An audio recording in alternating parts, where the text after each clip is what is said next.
paranormal, UFOs, monsters, mysteries. You're listening to Talking Weird.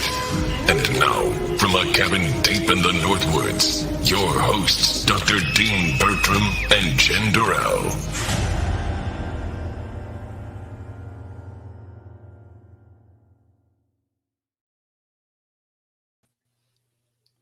Hey, baby. Hey, baby. My goodness, is it cold up here in the Northwoods tonight? We've just been buried in snow this week, and it is, for an old Sydney boy, it's crazy up here at the moment. Well, it's cold down here too. So. Cold down in Missouri? Yeah. But speaking of Sydney, our guest tonight hails from my hometown as well, and she's really a celebrity where I'm from, so I'm super excited. She's worked in the TV and film industry for over 27 years. As an actress, she appeared in many Australian award-winning shows, including Home and Away, All Saints, White Collar Blue, Above the Law, Breakers. She also worked in American productions like Beastmaster, the TV show, and she's been in a number of TV movies and feature films, such as The Junction Boys and Burke and Wills. She wrote, produced, and directed the Australian theatrically released and worldwide distributed horror feature film The Quarantine Hauntings, and produced the horror feature Dead Sunrise. And so she's joining us this week to talk about her paranormal experiences and her new fantastic paranormal documentary series, The Space Between, which investigates Australia's most haunted site, Sydney's old quarantine station. So I'm so excited to welcome our very special guest this week, Bianca Biasi. Hi guys, how's it going? Hey, Dean, hey Jen. We're super pumped to have you here. Thank you so much for coming on. Thank you so much for having me. What's the weather in Sydney like? I normally don't ask about the weather, but I'm suffering up here in Wisconsin at the moment. It's so hot, so I'm passing over sun to you guys, and maybe you can send me a bit of snow, and we'll have the right temperature on both sides. I need to start shoveling some into my truck and take it to the airport and just Awesome. That would be fantastic. Now, we've got so many questions for you tonight because we absolutely adore your new series, which we're screening at Midwest Weird Fest, incidentally, which takes place in Eau Claire, Wisconsin, at the Micon Downtown Cinema. And yes, we are a live, real event this year amidst all the current pandemic crazy. And it takes place March 5 to 7. So anybody in the area should come along and check it out. But before we start asking you hundreds of questions, and I know Jen's been biting at the bit because she adores your show almost as much as I do, I think. It's just great. But could we play the trailer to show everybody? Yeah, just before we please, segue go for into it. questions? Awesome. Thank you. Okay, let me get this ready. This is all live. Yeah. And it's still a learning curve, the StreamYard as well. Thank goodness we have All Jen good, to Jen. drive. Because otherwise, if I was driving, it would be far worse. I do respect someone with a tech mind, that's for sure. Me too.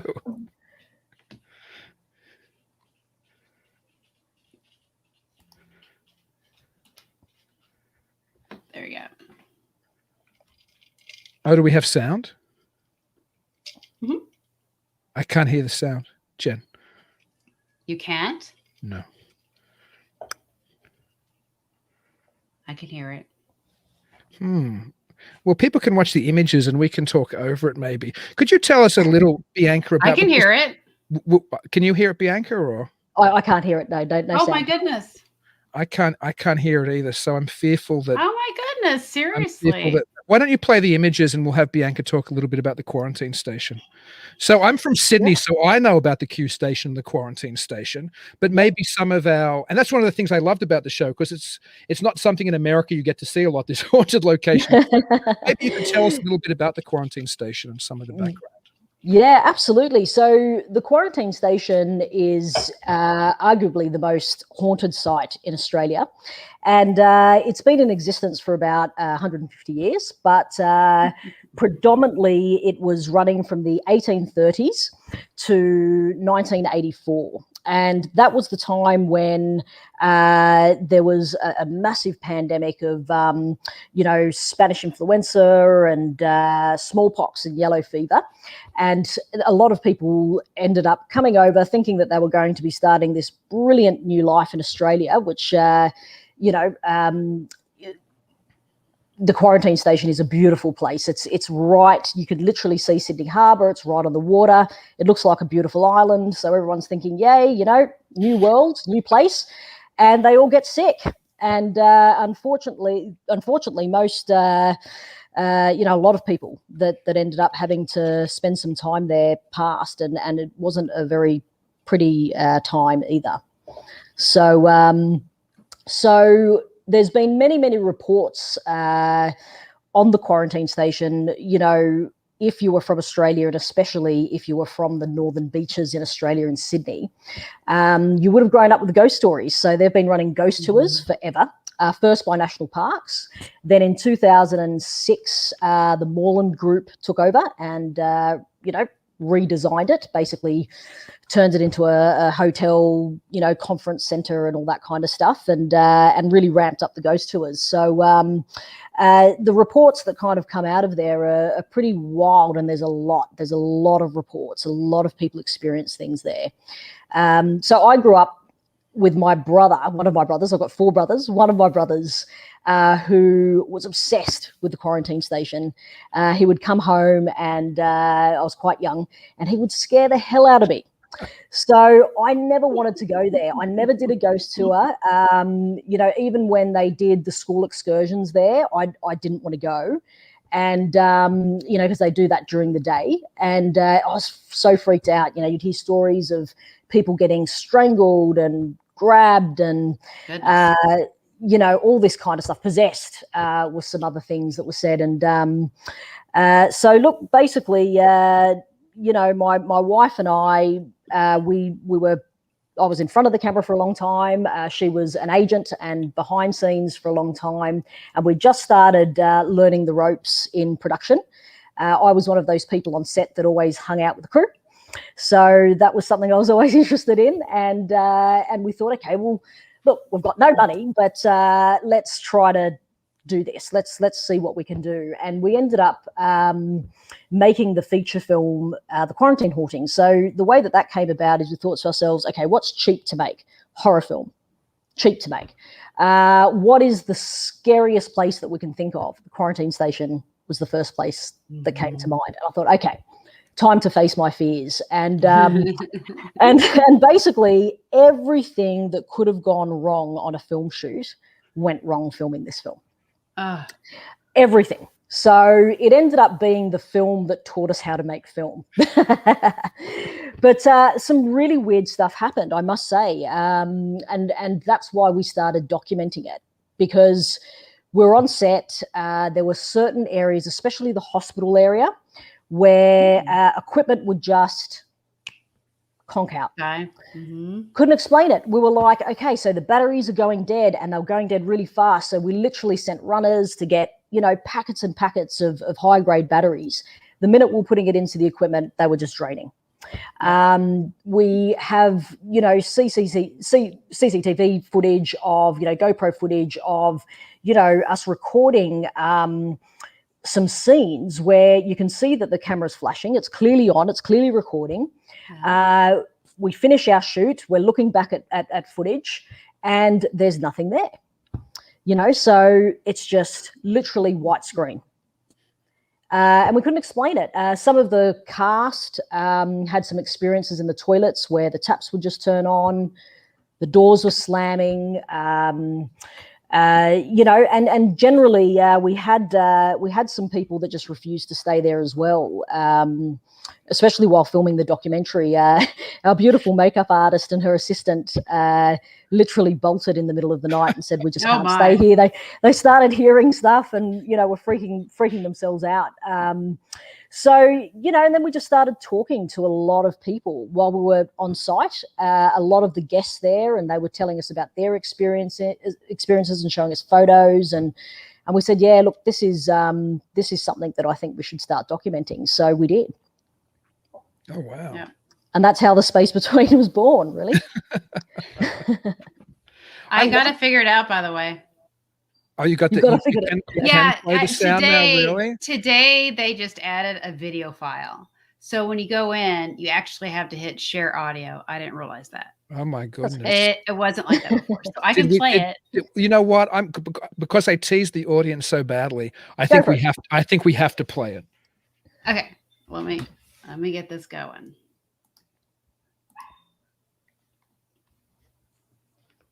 Oops.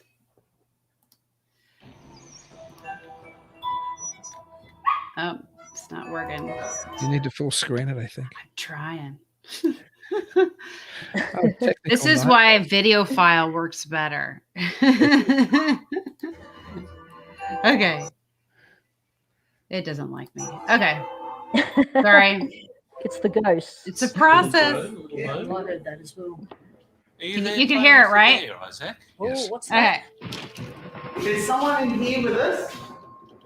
Can you come forward and make your presence known? I'm Bianca Biasi.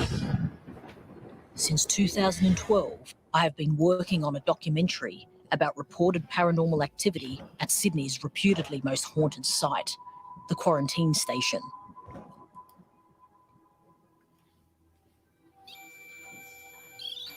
Got one of the kids there hanging around in the kitchen. Along the way, I had enlisted the help of a powerhouse team of paranormal investigators, psychics, and sensitives. I feel quite a lot of trauma here, and I don't know why I kept seeing this pregnant woman. Oh, hello. There's someone in here. She's here. She's standing there. She's not actually very happy with us being here. The shower room. You'd walk in and your footsteps would echo longer than echoes should. All the spirits, the ghosts, they turned it up. My skin is beginning to tingle, very uncomfortable in here. 11 entities had appeared at our glass dowsing session and claimed they wanted to talk to us. Oh, unreal. Work out for Quarantine Station. The total of that comes to 74. 7 plus 4 equals 11. It feels like there is a figure on that top step. Room 11, right there. We respectfully ask that you will answer our questions and see if we can find out what happened to you. Murder. Did you hear that? Another one dead. Oh, it's a little boy. Shivers ran up my spine, bringing echoes of a ghostly boy who ran through the curtains in my childhood bedroom. The little boy was giving me the name Jim or James. He was talking about his mum. I could feel someone watching, I could feel someone right there. Ghosts or dreams, fact or fiction. For me, this was personal. Suddenly I was being forced to confront the thing I had shut out. The experiences of a terrified little girl. No more resisting the past. It was time to face it.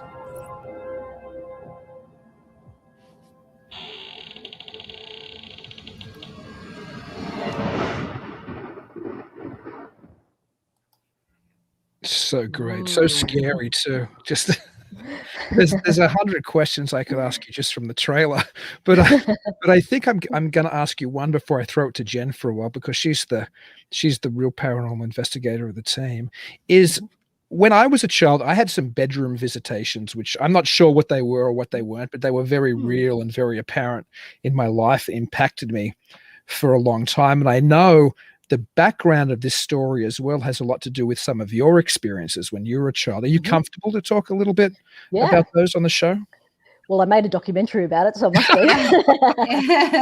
be. Yeah, so look, before we continue, I just want to say hi to everyone. Sorry, I didn't even say hi to the audience. So, hi everyone. Hi guys. So as a kid, I had an experience where I had a little boy in my room. I'm very definite it was a little boy. So I was quite young when it started. It really kind of, I really started to understand what was going on slightly older before it started. So probably started about 5, and then really it crystallized for me when I was about 9. So, so what was kind of going on was, first I would see a shadow, like a little figure running across the curtains, and that was always the visual that I got. But before that, it's really odd. I could only describe it as I would feel it first. So it's like the air would kind of suck out of the room, and you knew that something was in there. And then I would either see or I'd hear, because sometimes it wasn't just visual. Sometimes I would hear the footsteps running. And at first, it really scared the hell out of me. I come from a very religious background. So my parents are staunch Catholics. So anything to do with the paranormal, I was taught was an evil spirit. Mm-hmm. So, I approached my parents about it, and could see the fear in their eyes. They were very, very scared. They got the priest over.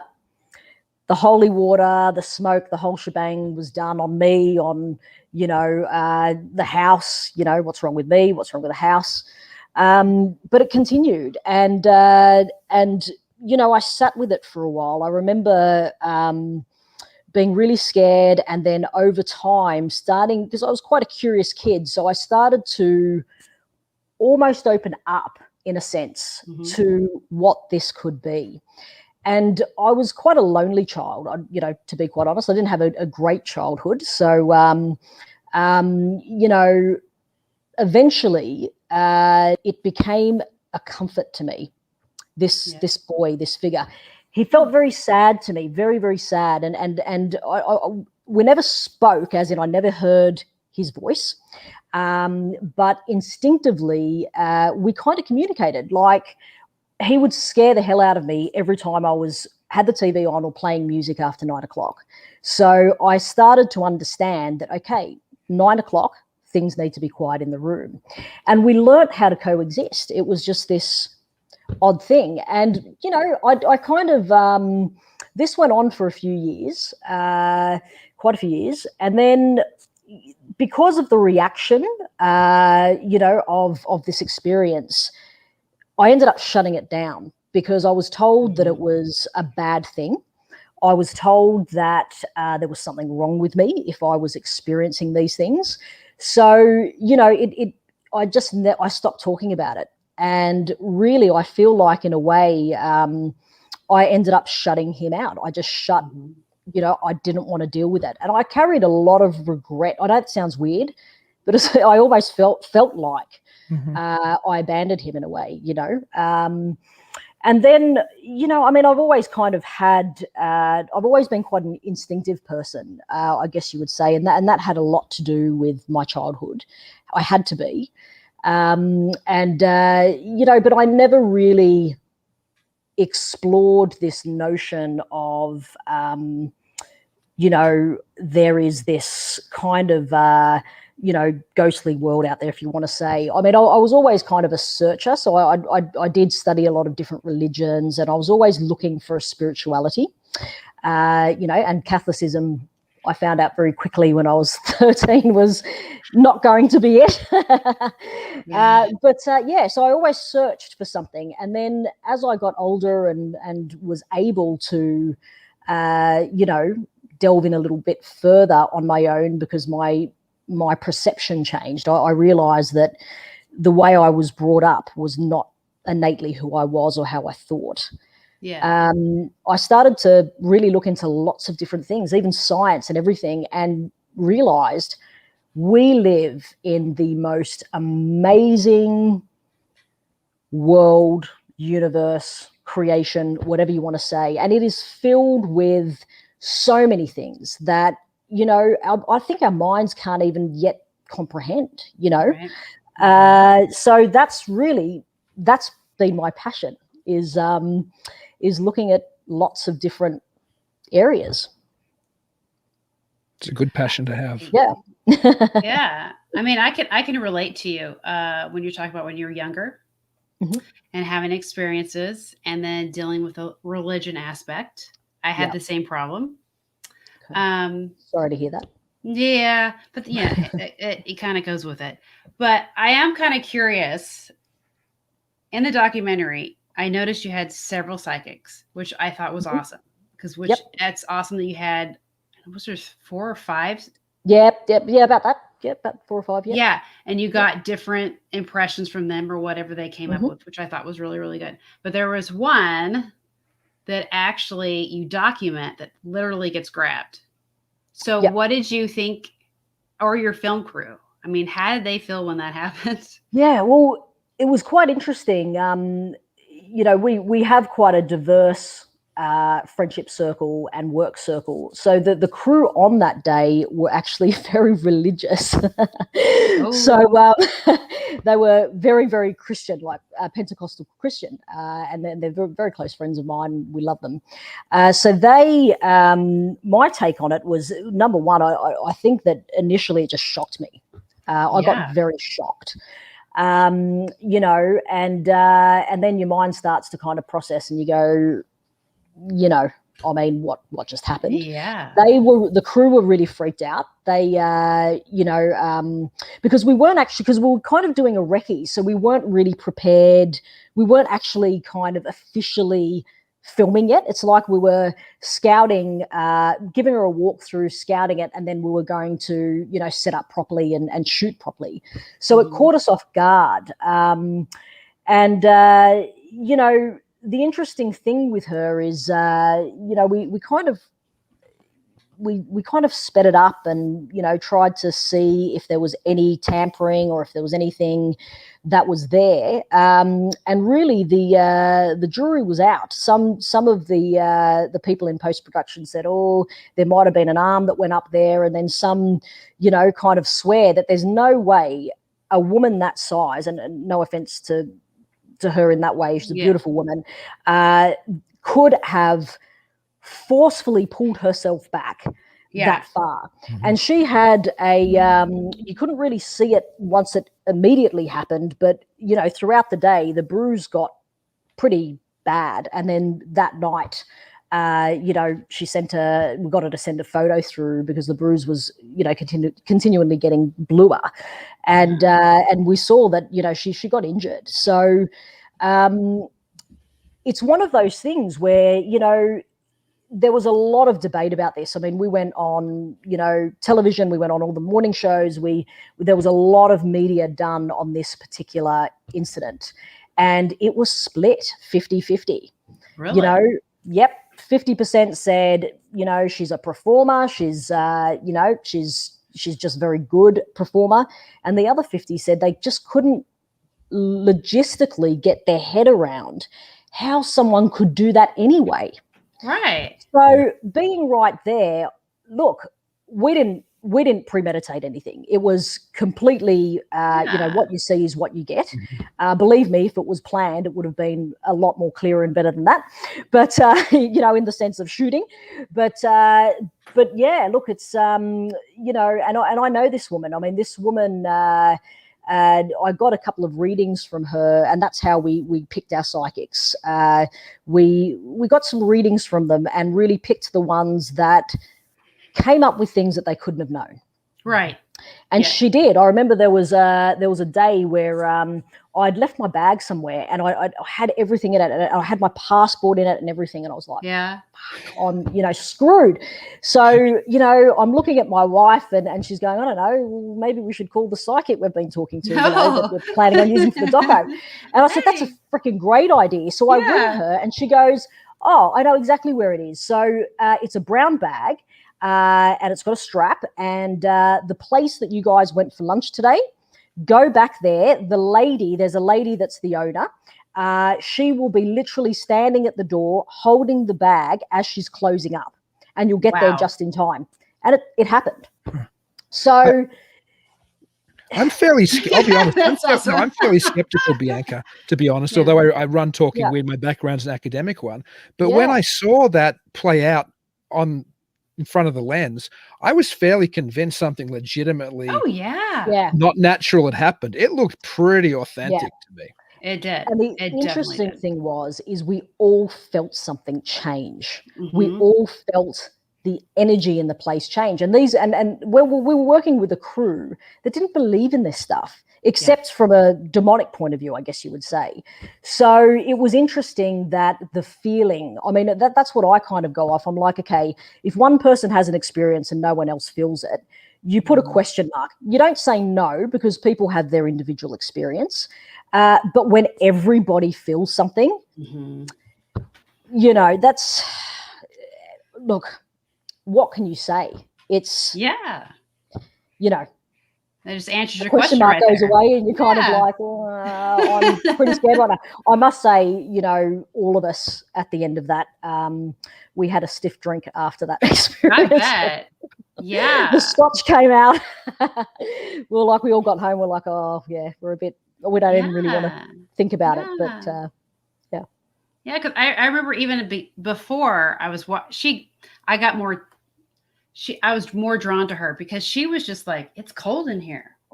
Yeah, it's cold in here. And she kept saying that. And then she didn't want to go in the room or something. She was just standing there. And the next thing you know, boom, she's gone. Yeah. And the interesting thing is that she had never been there before. And we made sure that everyone that we brought in hadn't been there before. And all the reports, that room is the most highest reported room of having activity in it. It's not the first report of someone being pulled into the room or pushed in the room. So we had all this knowledge prior, but obviously didn't let any of the psychics know about anything. So we had literally documented a whole lot of information. So we knew already how to tick off the confirmations, how to tick off, okay, are they picking up? So the two places that she said, which was the back as well, they're the two most active, so to speak, places that everyone had reported. So that was interesting as well. You know, so I mean, then you think to yourself, I mean, can people go online and Google stuff? And, you know, I don't know. I mean, we Googled some stuff and there was some stuff that came up, but nothing that I really felt was enough to have given her, you know, information to have premeditated something. Yeah. With the what did you guys think? What did you guys think? I thought it was awesome. Yeah, it felt. I mean, you said it felt authentic to you. Yeah, it did. When I saw it, I was. I mean, I actually thought I was seeing something paranormal or beyond the normal playing out in front of me, which is actually rare because I watch, I don't watch anywhere near as much paranormal content television as Jen does, but Jen knows I'm very skeptical when I watch things with her. Like I'm also a filmmaker, as you are, Bianca. So I have a suspicion of how you can pull things off, but there's just a genuineness. And I mean, it'll be up to the audience for when they see it themselves to make that kind of decision. One question before I throw it back to Jen, but just because you mentioned it, and I was going to ask it down the road anyway, so I might as well ask. Now, you mentioned how some of your crew on that shoot maybe came from a religious or a Catholic background and were perhaps open to thinking of it as demonic as rather than spirits, I guess. And this is it's a friendly point of contention between Jen and I, because Jen is somebody who, and correct me if I'm wrong, Jen, but you do tend to look at the spirit world as interacting with us, while I'm very suspicious, not of the paranormal or the supernatural, but I tend to think that what we see might be tricking us or presenting itself as what we expect, and it's a deeper, darker manifestation. So demonic, in other words. Now, I suspect from what you said, Bianca, that you don't think it's all demonic, but in your experiences at the Q station and elsewhere, have you ever had anything you thought was manipulating you or tricking you or presenting itself as something other than what it was?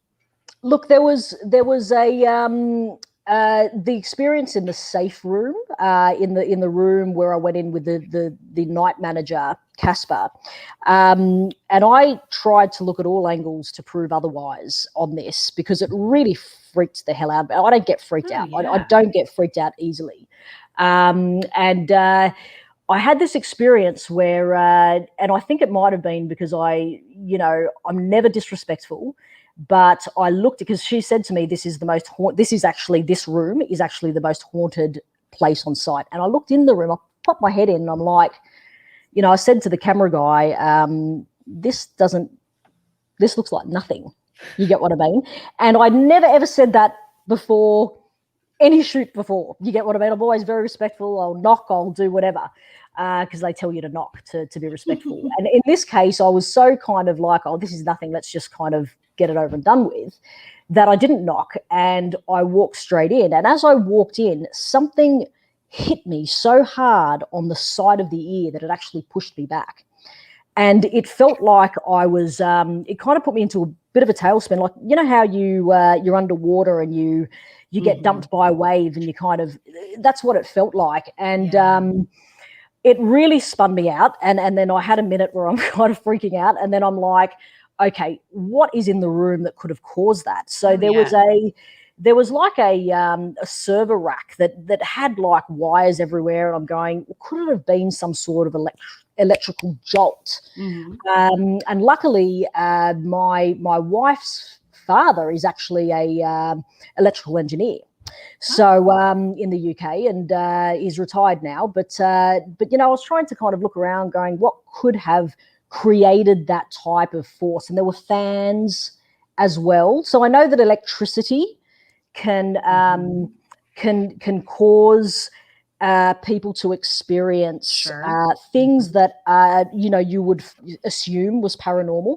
So I went right down and I looked into everything, and I spoke to Peter several times, and he was going, okay, well, show me a video of the room. We even had another electrical engineer go in and do markers to because the temperature changes can affect the room and all that kind of stuff. We sent all that data over. And he basically said there's nothing in that room. There's nothing in that room that could have caused that type of a hit. And you would have felt it. He said if it was an electric shock, it would have hurt. It didn't hurt at all. Yeah. There was no electric shock. It didn't hurt. It was a force. It was a push. And it basically at the end of it, and he's very religious himself and doesn't really believe in this realm. And he said, well, look, if there's enough stories that are collaborating your experience, maybe you just need to put it down to it's something that science can't explain. Yep. And I think out of everything there was a few things that happened, but that one is the one that still stumps me, because everything else I can kind of rationalize in my head. Yeah. But that one I can't. And we looked, we had researchers look into the science of, electricity and energy and all that kind of stuff. And nothing in that room scientifically could have produced that type of force without it being painful or a genuine electric shock. But even then, even with that, nothing that forceful could have produced that. So that was interesting for me. Oh, well, yeah. I watched the footage. I watched it. I'm like, okay, yeah, that's definite. I was bewildered. Oh, yeah. Yeah. I do kind of want to talk about the group that you brought in. Yep. It said Oz Paratech. Oz Paratech, yeah. Yeah. They are awesome.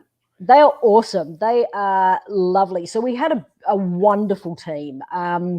Dean was Dean, who's not in Oz Paratech, but he's an ex-guide, and such a knowledgeable guy. So he was kind of my guide through the experience at the quarantine station, and he is so knowledgeable. He gave me so much information, and he's such a paranormal enthusiast. He's so knowledgeable, and he was great. So he actually introduced us to Oz Paratech, and there was another girl, Veronica, that they also know. They kind of all know each other. That came along. She was a witness who I ended up realizing was an investigator, so we brought her on board.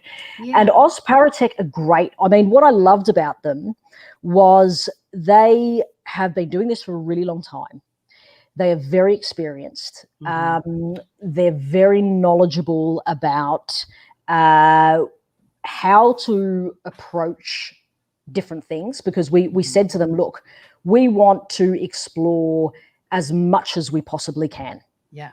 And they had it all. They had, so many gadgets. They had so many things. I knew nothing about any of that stuff walking in.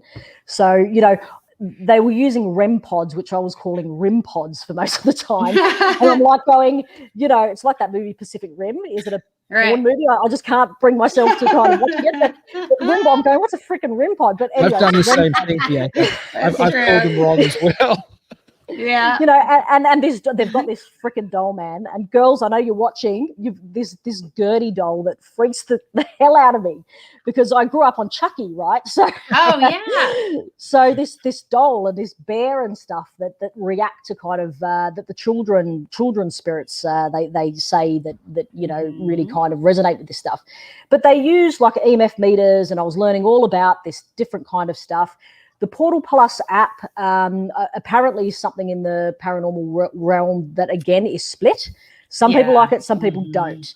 But they also used like a proper big, massive, is it called an ovulus or ovilus? Yes, that's got the words. Yep, the words. Yeah, and there was a big mother machine that they brought a couple of times, and then they had like all these other little gadgets that read different types of energies and temperatures and fluctuations here and there.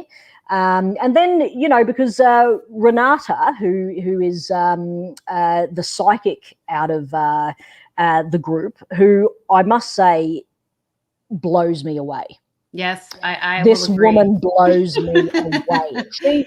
She is so knowledgeable. She is so genuine. And Anne is just, again, Anne is amazing as well. And same with Roman. I mean, Roman's also an electronical engineer. So he's sitting there. I love it because he's sitting there going, okay, he's collecting all the evidence and he's going, okay, this is shit. This is shit. This is shit.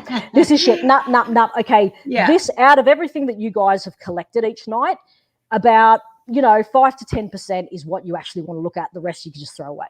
And I love that. I love that they have that. So they used many different techniques. Some sensitive techniques, like I learned about table tipping and all this kind of stuff, like the glass dowsing, which was quite interesting. Yeah, I've never done that. What the that fuck? Was fun. That was fun. That kind of freaked me out. I must say that kind of freaked me out a bit. I mean, when you start to feel energy kind of pulsating and you're not really used to that type of stuff, it was very interesting. But they were great. They used a lot of different, ways to pick up information. But with the Portal Plus app, look, I've got to tell you guys, I know that, it's split, but from my experience, that scared the hell out of me the most. When we're in the shower blocks and when we're in the old laundry, I just don't understand. It's not like anything was pre-programmed. I don't understand how even if you kind of go, okay, well, the words just spit out whatever, but how accurate to the questions we were asking. And it's not like it always happened. Yeah. So I can't explain that, because I mean, we use that stuff a lot. And I saw times when we were there for hours and we got nothing.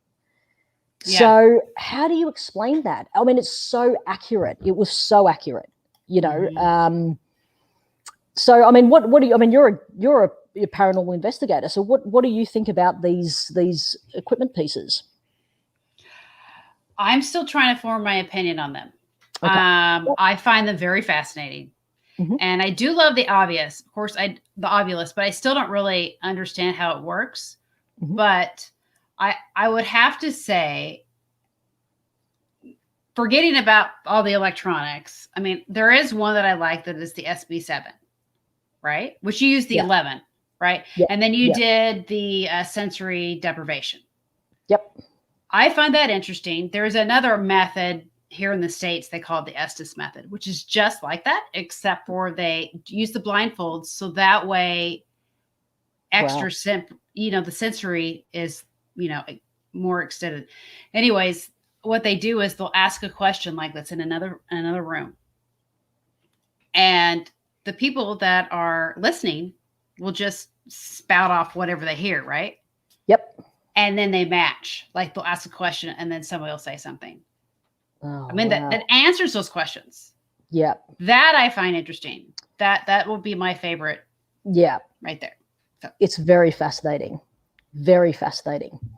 And what do you find? I mean, you're obviously, look, I'm not a paranormal investigator. So me going into this kind of stuff, I'm really going in with an open mind to not disprove, I guess, but to look at all angles. Yeah. And in some cases, you know, I felt that clearly you could explain some stuff. But there is this percentage that you can't deny it. There's this percentage that you just can't explain. Right. No matter how much you look. So, I mean, how does that affect you? Is that what kind of drew you into this realm? What drew me is what I've experienced since I was 3. So, I mean, I've had it my whole life. And for the longest time, like you even mentioned in the documentary, you know, imaginary friend. And then you tell people and then it's like, oh, no, hush, hush, hush. Let's not talk about that. So I dealt with that. It wasn't until I got older that I kept feeling it more. I don't know if it was because, you know, your teenage years, you're kind of depressed, whatever. So I dealt with that a lot. It wasn't until my 20s that I was just like, you know, let's try this out. And I was able to do readings. But I still do I'm more skeptic. Yep. I mean, I believe it, but I need more proof. I need it just to make myself feel better that I'm not imagining it. So, and I think that's the best way to go into the unknown realm, because realistically, I mean, what I find interesting is I can tell you right now, from the biggest believer to the biggest skeptic, every single person on this planet has had an unexplained experience at some point in their life. And that is the universal connection between this stuff, you know, and that's what fascinates me. It's like, look, do I believe everything that I hear and everything that is presented? No, I think that a big industry in this kind of industry is show. I think that is a big industry. But then you meet people that you know in the pit of your stomach, and with what they're saying and what they're doing, even if you are the best, you know, human behavior expert, even if, you know, you're really in tune with your instinct and you know how to kind of read people, and, you know, I mean, there's stuff that's so specific that you kind of go that you can't guess that. And it's not like you can find that anywhere either. Like a lot of the stuff that we put forward, we made sure that they couldn't find online. You know, you meet these people that have these experiences. And I know for a fact that my experience as a child was real. Now, was it a ghost? I don't actually like the word ghost. My view on the unknown is very spiritual. So it comes from a spiritual place, and it comes from so I think science shows us a lot of what is actually going on. So I like to kind of put my mind into things like quantum physics.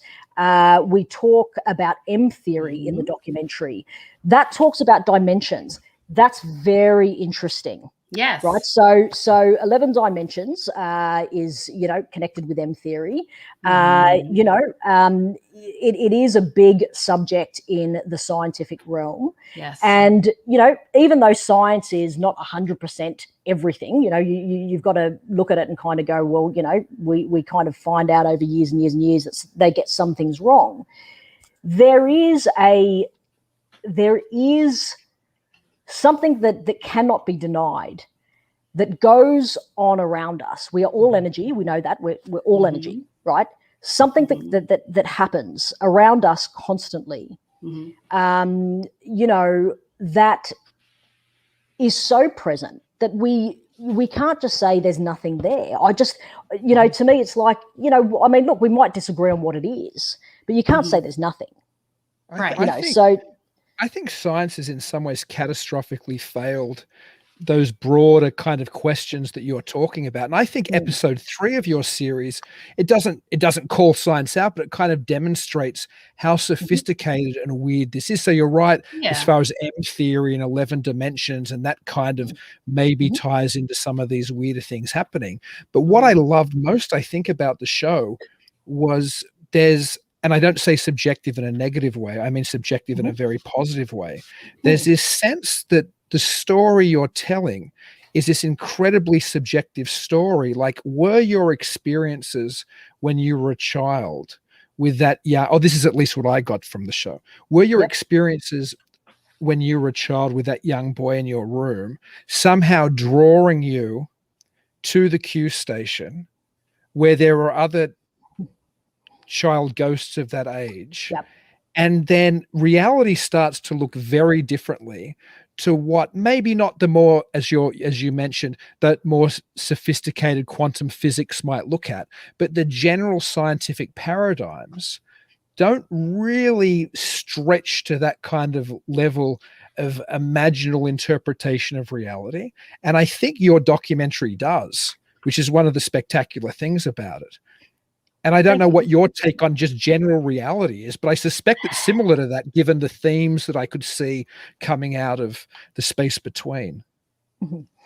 Absolutely. And I think that one of the most interesting things that happened on this journey for me, and it was a journey for me, I learned so much doing this documentary and experienced so much, and my mind was open to so many different things, was the connection between trauma and empathy, sensitive people having experiences. Because the big question is why do certain people have a lot of experiences and some people don't really have experiences, or might just occasionally have an experience that they don't really put down as an experience? And blow it off. The connection for me that I started to see, even when I was interviewing people and speaking to all the sensitives and everyone, even all the witnesses that aren't sensitive, you get what I mean, that had an experience. The connection was mainly childhood trauma or some sort of major event in their life that was very traumatic. And that got me thinking. That got me looking at a lot of different areas to really focus on when trying to make sense of this. Absolutely. When I stepped foot on the quarantine station, I felt like, besides being very fearful, once I spent a few hours there, I felt like I was where I was supposed to be. And it didn't make any sense to me at the time, but I felt like I am here because I'm meant to be here. I'm meant to see something here. And, I went into this very lighthearted. By the end of the documentary, a lot of inner child healing was done. I connected with a lot of people that I guess in a way we kind of supported and healed parts of each other by going on this adventure together. And we discovered things. We discovered things that from completely different perspectives, because even a lot of these sensitive people, they had never made the connection between experiences and trauma themselves. And this is their realm. But it is a common thread. And I think that that's when we start looking at energy. That's when we start looking at, but not only trauma of person, but trauma of place. So trauma of place. And I really felt that. And yes, you were right, Dean.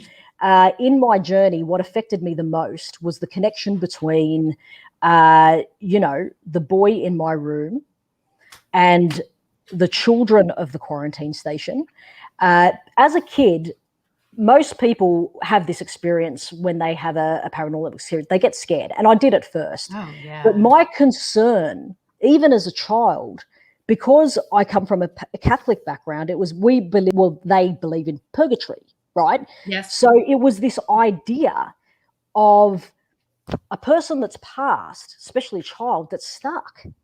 And it disturbed me. Yes. It really affected me. Like it'd keep me up at night. How can I assist? Yeah. I don't want these people, this person to be stuck. That's a horrible feeling. Now I think that it goes way beyond that. I mean, is it time slips? Is it energy imprints? Something that we know about energy is if there's a trauma, like a massive trauma, like let's say a car accident or a very traumatic event with energy, energy can imprint. It can, it can kind of pocket up. Yeah. So what are we experiencing? Are we experiencing echoes? Are we experiencing a time slip? The quarantine station is a very interesting place. It has a very interesting history, a very spiritual history. It was actually the purpose of the ancient kind of land of the quarantine station is a healing ground, an indigenous healing ground. I find that very interesting that that's what its purpose was, and it ended up being a quarantine station that literally housed sick people. I mean, even that is mind-blowing. So there's a lot of different things that I think came out of this that makes you question things a little bit more. I know that people that experience trauma are more empathetic. I think that if you've been through stuff in your life, you naturally have a desire to help. You naturally have a desire, like you can feel when someone is hurting. You can see it in their eyes.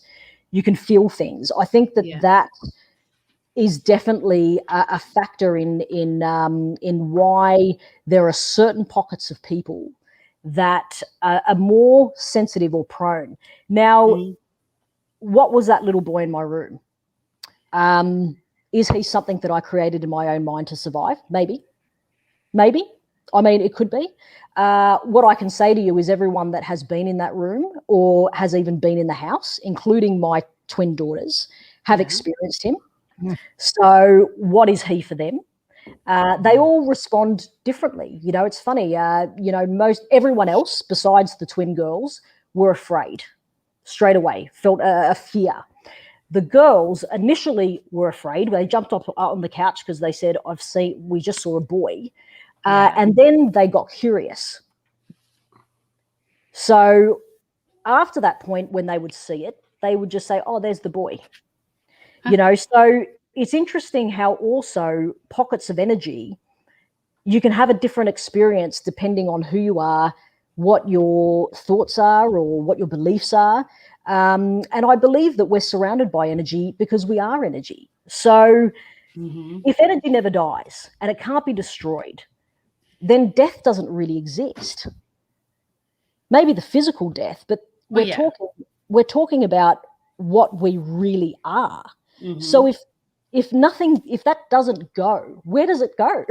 I mean, I know, Dean, you were saying, I know in some of the questions that you'd sent through, you were talking about trauma of place. You were very interested in trauma of place. So, and that's what I was very interested in as well. But what's interesting to me is really realistically, everywhere's haunted. If you're gonna put it that way, because no matter where we live, no matter where we go, how many lives have left imprints here? How many lives have, how many people have died everywhere? I mean, I think that places that are more, I guess what you would say, you can feel more. I think you're right. I think that, mass trauma kind of happened there. But then you have to question, do you get that feeling if you don't know the history? Right. So, that's another question. But I definitely think that, I think that some places that have experienced mass trauma definitely have a different feel about them. Yeah, you're right about whether you are aware of the history of the place or not, and that rolls back into the subjective interpretation. And I don't mean that again as dismissive. I think the imaginal world is a very rich one, and what we bring to it is incredibly important. And I think that's why it's interesting with childhood experiences like yours, Bianca, like I know Jen had them, I know I had them. I think when we're little, we're in some ways more open to a different world than we are when we get older. And some people might stay connected to that world. I know when I was little, my imaginal world was often terrifying. And I'm a parent as well, as are you, Bianca, as is Jen. And I know one of my major concerns for my daughter, and as parents, we all have many concerns, but one of the perhaps more silly concerns, or what most people might dismiss, is I would hate her to have the type of night terrors that I had when I was a child. Is that something, Bianca, that you worry about for they're twin daughters, your daughters? Yes, they're twins. Yeah, absolutely. Yeah, absolutely. And I think that what Rebecca and I have done is one of the girls, Bella, is extremely sensitive. We've known that from a very young age. Brooklyn is as well, but she's, she's kind of more of a jovial, she's a bit of a jokester, where Bella's someone that really observes, and she sits and you can see the thought process go in her mind. She's very sensitive to and very reactive to everything around her. So what we have done is every time they ask us questions, we're just really honest with them, and we really encourage curiosity. And we make sure that they know they're safe. We don't go into talking about ghosts or anything like that, but we definitely talk to them about energy. And that seems to be that seems to have helped quite a lot with her, because she did start having night terrors when she was I think about 2, and it lasted for about a year. And she was very scared to go to sleep, and she kept saying that she could feel, she could just feel a lot of stuff. Like, she would just start crying all of a sudden, and definitely, moving towards the 3, kind of when she was turning 3, she would all of a sudden start crying. She goes, I don't know, I just feel sad.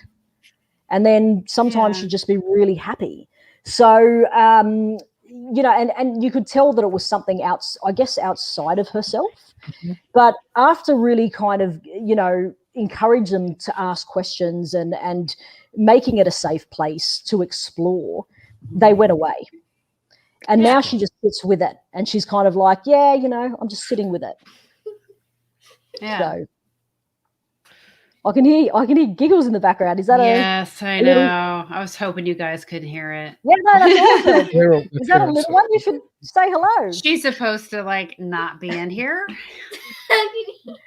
Josie, stop, please. They can hear you. Josie, hi, Josie. How's it going? Laugh. Yes, that's good. It's good for you. One of the reasons, actually, Bianca, that we do Talking Weird live at 11 p.m. is we've had lots of experiences back when we used to record a non-live show earlier of my 3, then 4, and now she's just turned 5-year-old, running in mid-show just in hysterics. Or she doesn't have night terrors, which I'm very happy about, but she'll wake up and just want to know where I am. You know what I mean? And she'll motor in. So that's it's all part of it, isn't it? I'm sure there's a lot of people out there that have children and they know. So it's all good. Absolutely. Do you guys have any other future paranormal documentaries coming up? What's the plan? So look, we've got quite a range of things we're doing at the moment. So we do have a season 2.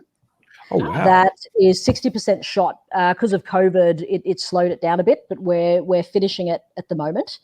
And that's based on the Wakers Parkway, which is the other location in Australia and also on the Northern Beaches that is notorious for things. And but really we do a mix of things. So definitely, if it's a paranormal project, I have to be connected with it on more of a spiritual level, I guess. And with the second season, there was definitely a hook for that. But then we also are doing a kids series at the moment. We've got quite a lot of films in production, so they mix between children's stuff and then we've got some LGBT films that we're developing. One that we'll be doing this year, which is about a female underground fighter. So we all of them have a theme, though. All of them have an underlying theme of some sort of spirituality. So that's our passion. No, I'm looking forward to seeing your future work, and I would love to see the sequel. Like, I would love to see the West Park stuff. But perhaps to leave on a paranormal note, were you? I know Jen often talks about maybe like, I don't know what's the term, a hitchhiker or something coming with you, like an entity leaving. Yep. Yeah, I call them strays. Strays. Did you ever have something follow you home, Bianca? Or look, probably. I mean, yeah. I mean, it was interesting when I first started kind of shooting the documentary. There was a period of time that I felt quite a heaviness, even around the house. And you know, so I don't know 100% because I'm not psychic. I'm not a psychic. Full stop. I'm not psychic. So Jen, I probably don't have the same experiences as you because I can't turn on when I see things. It just happens to me. So you know, and it's not something that happens to me all the time. So I would imagine that your life would be pretty damn hectic. Kind of. So maybe you can tell me, Jen. Maybe you can tell me. I mean, has something followed me or what? I'm good at ignoring it. That's my thing. I just ignore it as much as possible. But I have found that people that do investigate a lot, it seems to where, since they're around the paranormal more, that they're more sensitive. Yeah. Like it just kind of, they attract it more, and so they're more aware of it. So maybe that's part of it for you too. That's part of it. Absolutely. Well, the sequel's going to be interesting because it's actually based on the Phantom hitchhiking ghost, Kelly, and it's it is a very dark place there. You know, it's got a dark history. It's I would say that the experiences there that we've had, you know, have been, you know, extreme. They have impacted quite a lot. So so it'll be interesting. But anyway. I hope we have it at next year's Midwest Weird Fest. I hope so. I hope so. And thank you guys so much. It really means a lot to us that you guys like the series because it's not a normal paranormal series. So thank you. Thank you. Why it's great. The world to us. We love it so much. And it looks like Jen has a little phantom hitchhiker behind her shoulder right now. Yeah, I do. So bedtime, Josie. Mummy's going to put you to bed now. But thanks, guys. Thank you so much. And both of you, we need to talk, you know, because there could be something that we can do in the future. Yeah. Absolutely. I would love that, Bianca. And please thank Rebecca as well for setting this all up for us. I really appreciate it. I will. Okay. Thank you so much. You take care. Dean, thanks, Ben. Speak to you soon. Thank you. Thank you. See you later. Keep it weird. Bye. Yeah. Yeah, you do. Keep it weird. Awesome. See you later. Bye. Okay. Oh, she's awesome.